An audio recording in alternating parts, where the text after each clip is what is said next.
Oke, assalamualaikum warahmatullahi wabarakatuh. Selamat pagi sahabat tani. Semoga pagi ini kita semua masih diberikan kesehatan oleh Tuhan Yang Maha Esa. Amin, amin ya robbal alamin.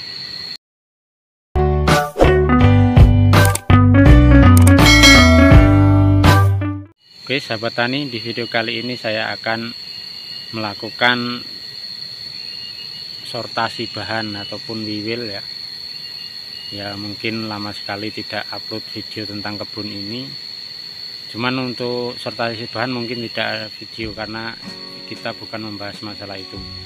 Jadi yang kita akan bahas yaitu bagaimana caranya agar kopi kita itu tetap berproduksi dengan baik, karena memang tidak dipungkiri lagi saat ini sudah banyak berkembang bibit-bibit yang katanya bagus yang berkembang di sekitar kita ya, sampai kadang-kadang kita bingung sendiri mau milih jenis bibit apa. Katanya bibit A bagus, bibit B bagus, ya mungkin memang benar semuanya bagus, tapi sebenarnya bukan itu masalahnya. Jadi kita akan sedikit bahas masalah itu, kenapa kok kopi kita itu tidak bisa berproduksi dengan baik. Dan saat ini kita akan sambil melihat keadaan kebun ini ya. Tentu kebun ini pun sama seperti yang lainnya, buahnya jauh berkurang dan hanya beberapa jenis kopi yang masih ada buah ya, seperti yang ada di belakang saya ini. Jenis kopi Komari ini masih mending dibandingkan jenis kopi-kopi Tubusari. Oke, sambil kita jalan-jalan sambil kita akan bahas ya. Oke sahabat tani ya, kita sambil lihat keadaan kebun ini ya. Ini kopi Tubusari ya, keadaannya seperti ini. Memang ini jauh sekali untuk produktivitasnya, jauh berkurang. Dan seperti yang saya bilang di awal, sekarang banyak sekali kopi-kopi yang katanya bagus telah berkembang di daerah kita ya, karena merasa di kebun kita sudah tidak lagi maksimal dan kita mengharapkan bibit-bibit kopi yang dari luar itu bagus di tempat kita. Tapi apakah benar seperti itu? Bisa saja, mungkin iya dan bisa juga tidak, karena permasalahan yang sebenarnya bukan masalah di bibit. Kenapa demikian? Karena ya saya juga sudah dari beberapa tahun lalu sudah banyak mengembangkan jenis-jenis bibit kopi yang memang di asalnya kita ambil bibit itu produktivitasnya bagus, tapi pada kenyataannya setelah kita kembangkan di tempat kita itu ya ada sebagian yang bagus dan ada juga sebagian yang kurang bagus. Apakah itu tidak dikatakan bibit bagus? Ya sebenarnya itu bibit bagus kalau memang di tempat asalnya, karena belum tentu bagus di tempat lain bagus juga di tempat kita. Nah, ini sambungan baru, ini kopi Tubusari ya, karena saya sendiri juga ini lama tidak melihat kebun ini ya. Ternyata ya masih seperti biasa, artinya umum. Kalau bicara buah, jangan bicara buah lebat saat ini, karena mayoritas kopi kurang untuk produktivitasnya. Jadi yang penting kita masih tetap semangat, tetap berusaha ya.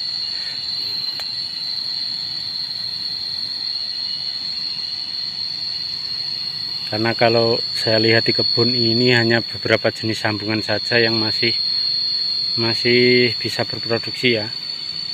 Salah satunya itu tadi jenis kopi Komari, ada kopi Banglan atau Sekinco, dan kopi PS,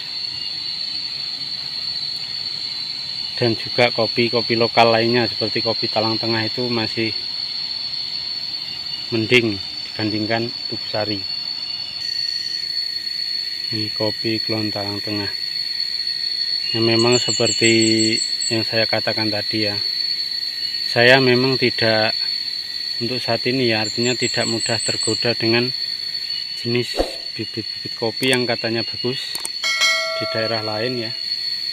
bukan saya tidak percaya, artinya tadi bagus di tempat lain belum tentu bagus di tempat kita, karena keadaannya berbeda ya, dari jenis tanah, mungkin dari ketinggian ataupun dari segi cuaca, karena semua itu pasti ada pengaruhnya.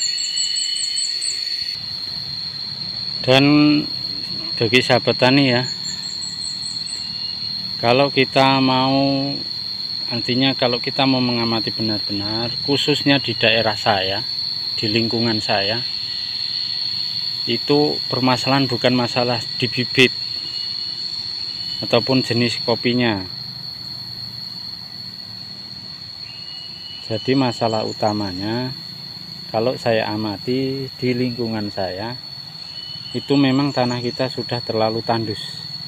Artinya karena sudah saking seringnya menggunakan pupuk-pupuk kimia dan herbisida secara berlebihan, jadi maka tanah kita semakin rusak.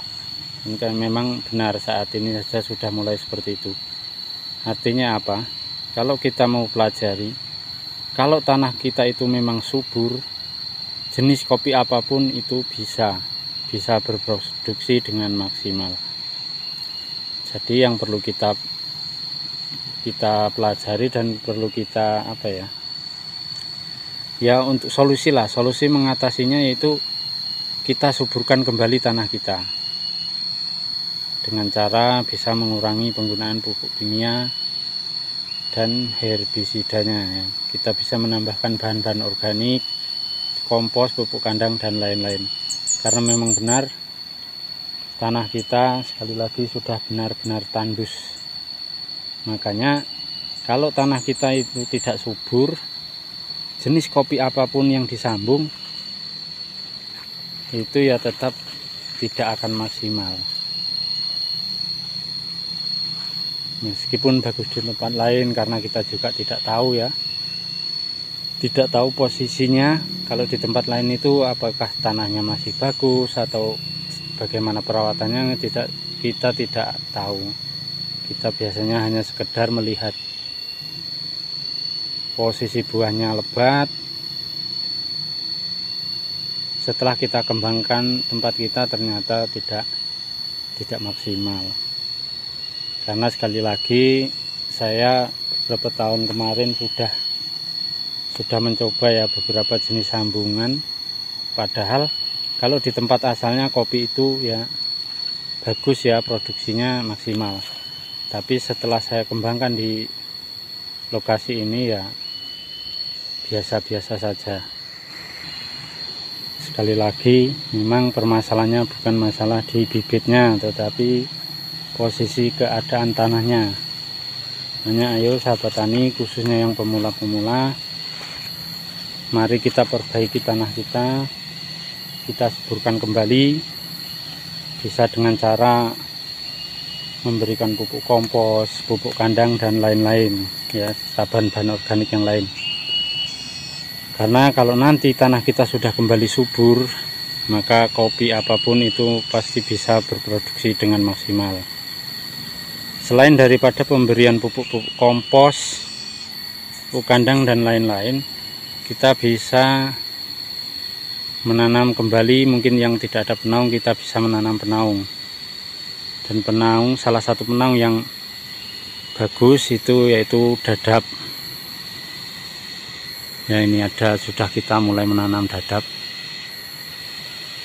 Ini bagus juga untuk memperbaiki kesuburan tanah kita. Oke sahabat tani ya, mungkin itu sedikit video yang bisa saya bagikan. Sekali lagi, kalau kita mau kopi kita mau stabil, produksinya masih bisa maksimal, sekali lagi kembalikan kesuburan tanah kita.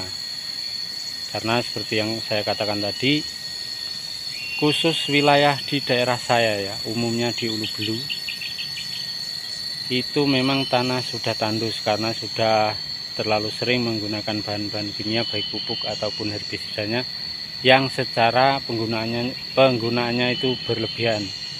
Jadi tidak terasa sekian tahun tanah kita semakin rusak. Makanya kalau tanah kita rusak, kopi sebagus apapun tidak akan pernah maksimal di kebun kita. Itu salah satu untuk mengatasi bagaimana kopi kita agar tetap bisa berproduksi dengan maksimal. Dan ada lagi sedikit yang ketinggalan. Kalau sahabat-sahabat tani mungkin mau menyambung ya, mungkin ini sebagian sahabat tani khususnya yang pemula ini mungkin belum tahu. Jadi kalau kita lihat kopi bagus di tempat lain itu jangan hanya sekali kita lihat, wah ini kopi bagus, coba kita kembangkan di tempat kita. Jadi perlu pengamatan yang artinya tidak sebentar. Kita butuh waktu beberapa musim, kita lihat perkembangannya seperti apa. Jika di situ kita lihat setiap musim itu bisa maksimal, maka itu bisa dijadikan bibit sambungan di tempat kita. Oke, sekali lagi tetap semangat ya apapun kondisinya, dan kurangi mengeluh. Karena kalau dilihat saat ini memang tidak jarang, dan artinya bisa dikatakan banyak sekali sahabat-sahabat tani di luar ya yang mengeluh karena produktivitas kopinya kurang bagus. Apakah mengeluh tidak boleh ya? Itu sudah fitrah manusia. Tapi jangan selalu berkeluh kesah. Artinya kurang mengeluh, selalu bersyukur dan tetap semangat dan terus mencari solusi agar pertanian kita semakin lebih baik. Oke, itu saja. Semoga bermanfaat. Assalamualaikum warahmatullahi wabarakatuh.